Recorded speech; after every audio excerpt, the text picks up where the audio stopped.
गौरव के पिता की जब मौत हुई तब गौरव बस 5 साल का था। गौरव बचपन से ही पढ़ाई में बहुत अच्छा था। उसकी माँ बड़े तकलीफ उठाकर गौरव को बड़ा करती है। गौरव भी अपनी माँ की हर बात माना करता था। बड़े होकर गौरव अपने माता पिता का सपना पूरा किया और एक बड़ा अफसर बना। माँ और बेटे का सुखी संसार था। गड़बड़ तो तब शुरू हुआ जब गौरव अपनी पसंद से संजू से शादी करके घर लेकर आया। ये सब क्या है बेटा? कौन है ये लड़की? माँ, ये संजू है, मेरी पत्नी। मुझे माफ कर दो माँ, तुम्हें बताए बिना अचानक शादी कर ली। बाहर तमाशा खड़ा करने की कोई जरूरत नहीं, अंदर आ जाओ। गौरव संजू को लेकर अंदर आ जाता है और सीधे अपने कमरे में जाकर संजू को बिठाकर माँ के पास लौट आता है। माँ, तुम हम दोनों पर गुस्सा मत होना। परिस्थिति ऐसी हो गई कि हम दोनों को शादी करनी पड़ी। ऐसा क्या मजबूरी आ गई बेटा कि तुमने अपनी माँ को भी बोलना जरूरी नहीं समझा? असल में मैं और संजू एक दूसरे को बहुत पसंद करते थे। मैं संजू के बारे में आपको बताने ही वाला था, लेकिन अचानक संजू के पिता उसकी शादी आज जबरदस्ती किसी और से करने जा रहे थे। इसलिए हम भागकर मंदिर में शादी कर लिए। संजू अच्छी लड़की है, हम तीनों एक साथ खुश रहेंगे माँ। मेरा बेटा जो मेरी हर बात मानता था, वो एक लड़की के लिए इतना बड़ा हिम्मत दिखाया। अगर मैं इस शादी को ना मानूं, तो वो शायद इस लड़की को लेकर चला जाएगा। मैं ऐसा होने नहीं दे सकती। क्या हुआ माँ? तुम चुप क्यों हो? क्या तुम मुझ पर अभी भी गुस्सा हो? नहीं बेटा, ऐसी बात नहीं है। जो हो गया सो हो गया। माँ मान गई देखकर गौरव बहुत खुश हो गया, लेकिन उसे क्या पता था कि असली तमाशा तो अब शुरू होने वाला है। संजू के सास को संजू एक आंख नहीं भाती थी। उधर संजू भी चुपचाप सहने वाली लड़की नहीं थी। फिर क्या था? शुरू हो गया सास बहू की तू मैं। बहू, बहू, क्या सुबह से झाड़ू ही लगा रही है? जा मेरे लिए एक कप कॉफी लेकर आ। अभी लाई सासू माँ। ये कॉफी है? इतना कड़वा? जा इसमें थोड़ा चीनी डाल कर ला। सुबह सुबह सासू माँ ने ये क्या लगा रखी है? अरे, इतना चीनी क्यों डाल दी?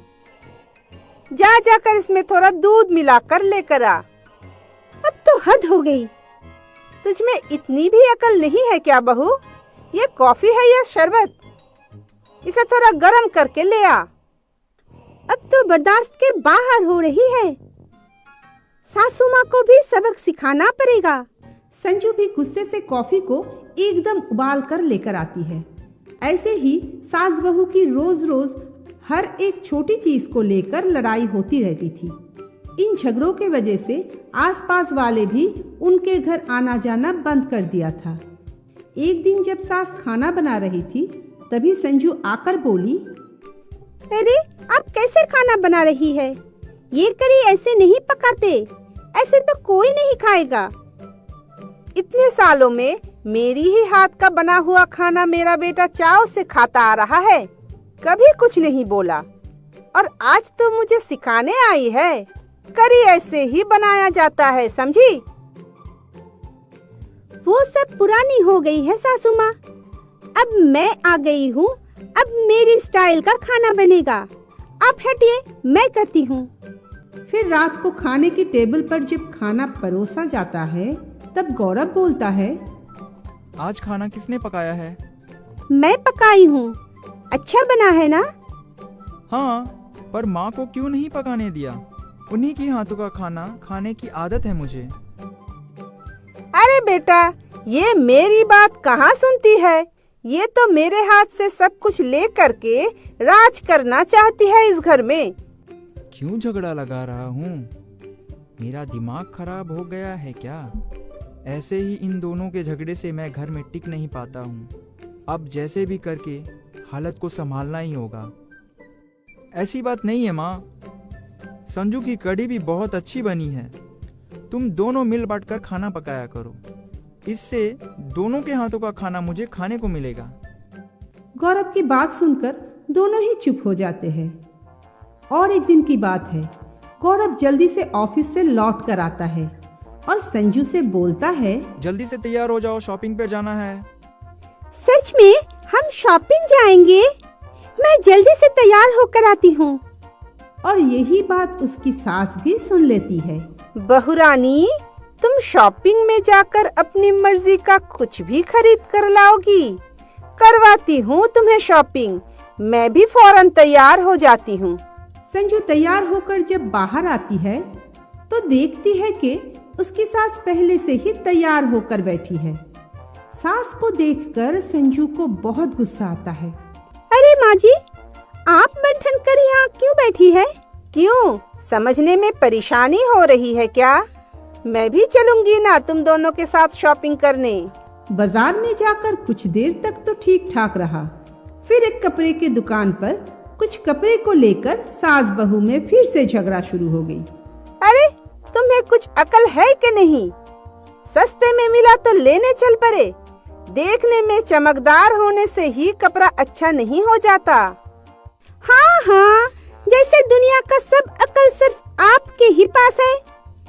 कपड़े की परख मुझ में भी है, इसे एक बार लेकर तो देखिए।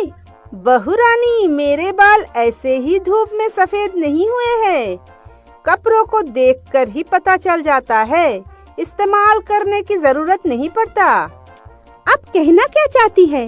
मुझ में कोई समझ नहीं है? लो, ये कहने की क्या जरूरत है? दुकान में आए सारे लोग उन दोनों को देखने लगे। गौरव भी दोनों को चुप कराने में नाकाम रहे। तब दुकान का मालिक आकर कहता है, अरे अरे, आप लोग ये क्या कर रहे हैं? यहाँ झगड़ा करने आए हैं क्या? अगर झगड़ा ही करना है तो मेरे दुकान से निकलिए। ये कैसी बात कर रहे हैं आप? और कैसे बात करूँ आप लोगों से? आप दोनों के वजह से मेरे दूसरे कस्टमर को प्रॉब्लम हो रही है। ओ भाई साहब, आप इन दोनों झगड़े की पुड़िया को लेकर मेरे दुकान से निकलिए। फिर दुकान मालिक अपनी दुकान की गार्ड को बुलाकर उन तीनों को धक्के मारकर निकाल देता है। इससे गौरव को बहुत शर्मिंदगी महसूस होता है। आप दोनों के वजह से और कितना जिल्लत सहना पड़ेगा। गौरव को देखकर और हालात को समझकर संजू और उसकी सास दोनों को ही अपनी गलती का एहसास होती है। घर आकर संजू की सास कहती है, बहू, आज हम दोनों के वजह से गौरव को कितनी शर्म महसूस हुआ। गलती हम दोनों की है। हर छोटी छोटी बातों में लड़ना हम दोनों की आदत पड़ गई है। मुझे माफ कर दे बहू। आज से तुझे मैं अपनी बेटी की तरह ही देखूंगी। हाँ सासू माँ, आपने बिल्कुल सही कहा। हम दोनों के झगड़े की वजह से आस पड़ोस के सभी हम पर हंसते हैं। माँ जी, आखिर में हम दोनों को तो एक दूसरे के साथ ही जिंदगी बितानी है। आज के बाद मैं आपसे किसी भी बात को लेकर बहस नहीं करूंगी। माँ जी, मुझे माफ कर दीजिए। फिर संजू अपनी सास को प्रणाम करती है और उसकी सास भी संजू को आशीर्वाद करती है। ये सारा घटना गौरव देख रहा था। वो भी बहुत खुश हो जाता है और मिठाई लाकर कहता है, तो फिर इस बात पर हो जाए मुंह मीठा।